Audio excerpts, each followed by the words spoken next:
Olá, que a graça do Senhor Jesus esteja com você. Estamos prontos mais uma vez para começar o dia da melhor maneira possível, estudando a Palavra de Deus, sendo guiados pela lição da Escola Sabatina. Certamente teremos benefícios com essa simples ação. Começar o dia com Deus é começar o dia certo, da maneira certa. Obrigado por sua companhia. Se ainda não é inscrito ou inscrita, não se esqueça de se inscrever e ao final de deixar o seu gostei ou o seu não gostei, tá bom? Vamos juntos. Nabucodonosor. Quero dizer para você algo que eu já disse ontem, mas reforçá-lo agora. Nós, como adventistas do sétimo dia, nós cremos que a salvação ou a expiação é estendida a todos os seres humanos dessa terra, não somente a alguns poucos seres humanos que foram predestinados, como acreditam alguns, para receber a salvação. Mas, pastor, qual é o texto bíblico para justificar essa crença adventista? 1 Timóteo 2, verso 4 nos diz exatamente assim, escute bem. O qual deseja que todos os homens sejam salvos e cheguem ao pleno conhecimento da verdade. Só esse texto bastaria para que nós possamos compreender esse assunto, mas deixa eu ler um mais contundente ainda, em 1 João capítulo 2, versículo 2. E ele é a propiciação pelos nossos pecados, e não somente pelos nossos próprios, mas ainda pelos do mundo inteiro. E você há de se lembrar do verso áureo de toda a Bíblia que diz: Deus amou o mundo de tal maneira que deu seu Filho unigênito para que todo aquele que nele crê não pereça, mas tenha vida eterna. Essa expressão mundo inteiro, ou amou o mundo de tal maneira, refere exatamente à abrangência da graça divina. Com isso em mente, nós podemos falar um pouquinho sobre Nabucodonosor. Nabucodonosor foi um rei muito poderoso. Na época, ele conseguiu a façanha de dominar todo o mundo conhecido de então. Nabucodonosor construiu aí o império fantástico, o império da Babilônia, e todos os reinos da terra foi colocado sob as suas mãos, sob a sua autoridade e sob o seu governo. Um homem muito rico, também muito sábio, inclusive. Porém, cheio de orgulho, né? Como todo monarca que tem muito poder, acaba se deixando levar pelo orgulho, né? e pela arrogância. Deus deu a ele inúmeras chances para que ele reconhecesse o Deus de Israel como o Deus verdadeiro. Aquele sonho que ele teve no capítulo 2 é um exemplo disso. Capítulo 2 de Nabucodonosor, aquele sonho daquela estátua. Mas ele, infelizmente, persistiu no seu erro de continuar adorando os seus deuses e de ignorar a existência do Deus de Daniel. Aí no capítulo 4, interessante, o capítulo 4 é o próprio relato de Nabucodonosor acerca de uma experiência extraordinária que ele teve. Ele teve um sonho, nesse sonho ele foi transformado praticamente numa besta fera, né? Na verdade, não é uma transformação física, mas mental. Essa é uma doença que os psicólogos e os psiquiatras chamam de licantropia, que é uma doença que o indivíduo se entende ou se acha ou pensa que é um animal. E isso aconteceu com Nabucodonosor. Ele, que era o rei de todas aquelas nações, aqueles reinos e províncias, orgulhoso, arrogante, achava que podia todas as coisas, Deus permitiu que ele chegasse a um nível tal de loucura que ele pensasse de fato que era um animal. E a Bíblia fala que ele ficaria ali 7 anos comendo palha como boi e sendo molhado pelo orvalho do céu, até que ele reconhecesse que de fato o Deus de Israel é o Deus todo-poderoso, né? Eu vou ler para você o que está aqui no capítulo 4 de Daniel, o versículo 30, que diz assim, ó: E falou o rei e disse: Não é essa grande Babilônia que eu edifiquei para a casa real, como meu grandioso poder e para a glória da minha majestade?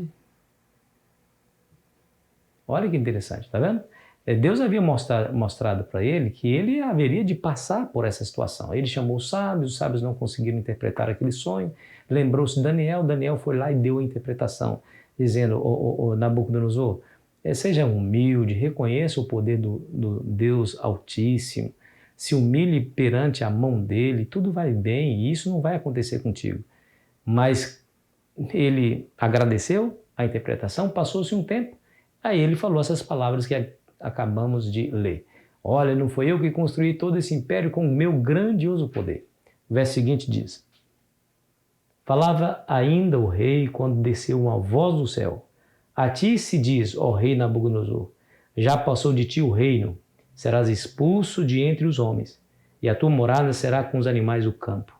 Far-te-ão comer ervas como os bois, e passar-se-ão 7 tempos por cima de ti, até que aprendas que o Altíssimo tem domínio sobre o reino dos homens e dá a quem quer.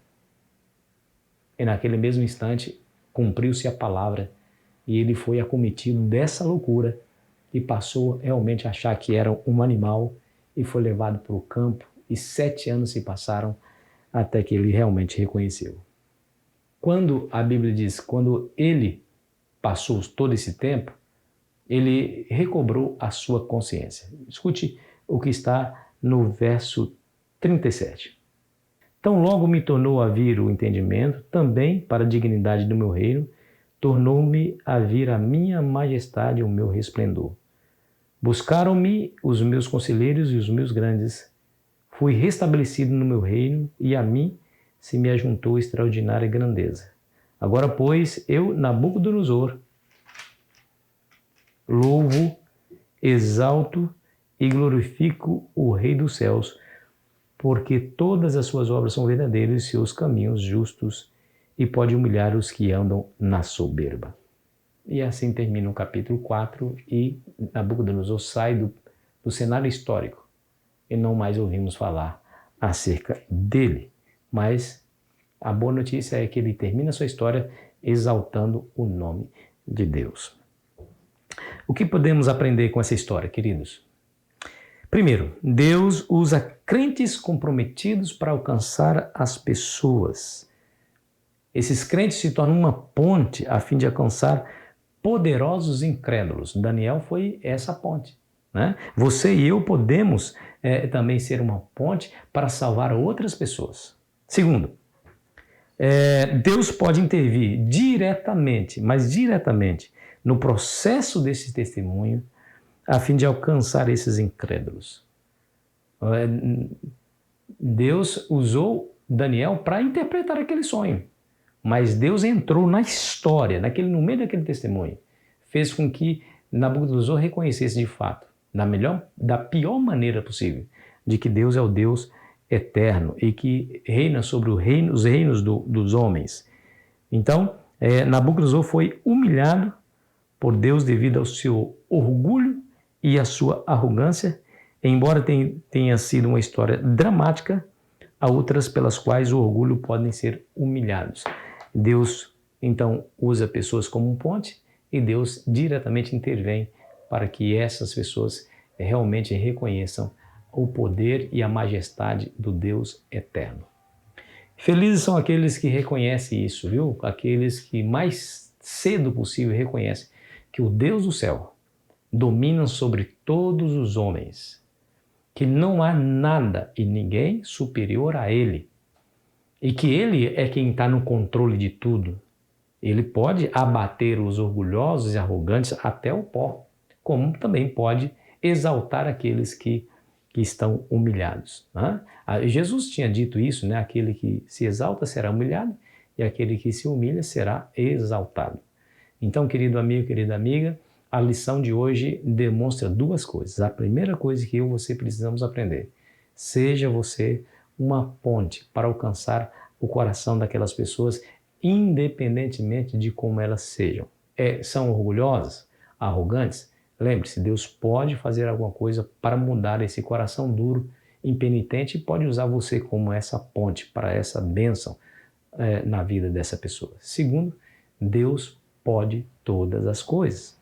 Deus está no controle da história. Por mais que o homem seja poderoso, por mais que seja aos nossos olhos impossível que determinada pessoa possa reconhecer a soberania e a presença de Deus e o poder do Senhor, Deus pode tornar uma realidade a conversão de uma pessoa assim. Por isso nós não podemos desistir de ninguém. Não desista. Ah, pastor, o meu pai não tem condições. Eu orei 22 anos para o meu pai e achava que de fato era difícil Deus quebrar aquele coração.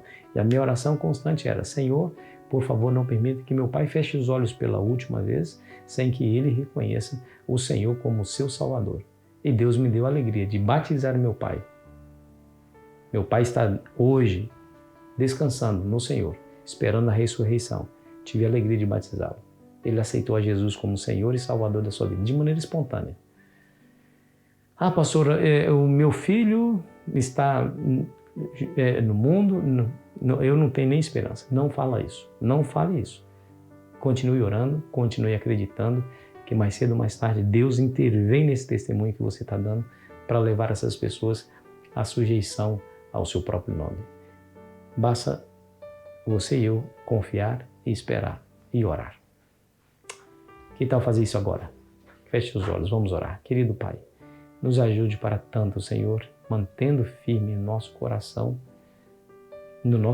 a esperança, a fé e a confiança. Em nome de Jesus. Amém.